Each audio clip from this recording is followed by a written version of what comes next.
Benteng Sombaopu Makassar adalah benteng kerajaan yang dibangun oleh Sultan Goa ke-9, Daeng Mantandring Karaeng Tumampa Risi Kalonna pada tahun 1525.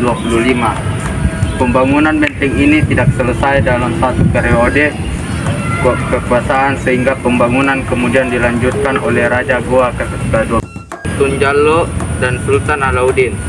Benteng ini kemudian disempurnakan dan dijadikan benteng induk, pusat perniagaan, tempat berlabuhnya kapal-kapal, serta pusat pemerintahan Kerajaan Goa oleh Sultan Hasanuddin. Benteng ini menjadi pusat perdagangan dan pelabuhan rempah-rempah yang ramai dikunjungi pedagang asing dari Asia dan Eropa pada pertengahan abad 16. Setelah Daeng Mantare Karaeng Tumampa Risi Kalonna pada tahun 1510 secara resmi memindahkan pusat kerajaan ke Sombaopu yang terletak pada delta Sungai Jeneberang. Benteng ini menjadi ibu kota pusat kerajaan Goa yang sudah menyatu dengan kerajaan Tallo. Benteng Sombaopu Makassar berkembang menjadi pusat pemukiman, bahkan menjadi pusat kota.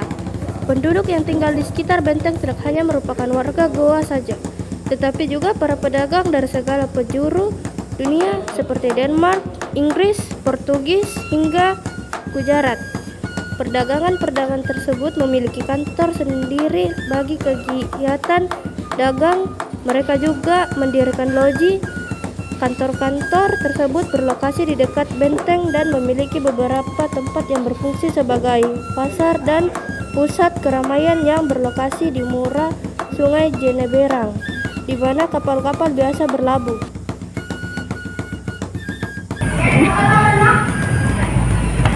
Sejak masa pra-kolonial, Pelabuhan Makassar Sombaopu sudah dikenal sebagai pintu menuju kawasan timur Indonesia. Kota yang terletak di Sulawesi ini memiliki sejarah yang panjang sebagai bandar niaga yang masyhur. Meskipun begitu, hingga akhir abad 15, Makassar belumlah menjadi sebuah pusat perdagangan di wilayah Nusantara. Perubahan besar baru terjadi pada abad 16, waktu di mana terjadi perpindahan perdagangan Muslim dari Malaka yang direbut oleh Portugis pada tahun 1511.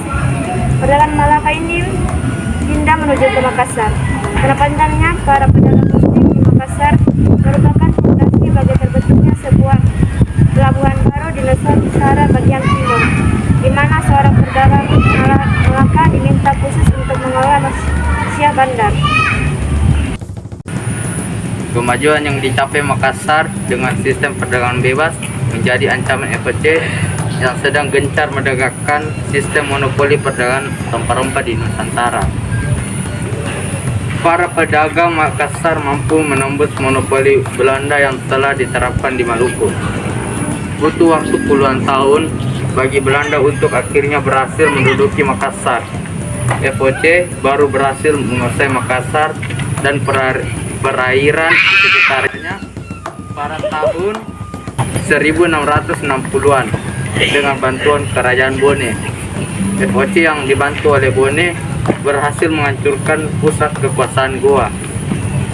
Peperangan berakhir dengan perjanjian Bugaya antara Sultan Hasanuddin dengan FOC yang berakhir pada penghancuran seluruh benteng termasuk benteng Sombaopu.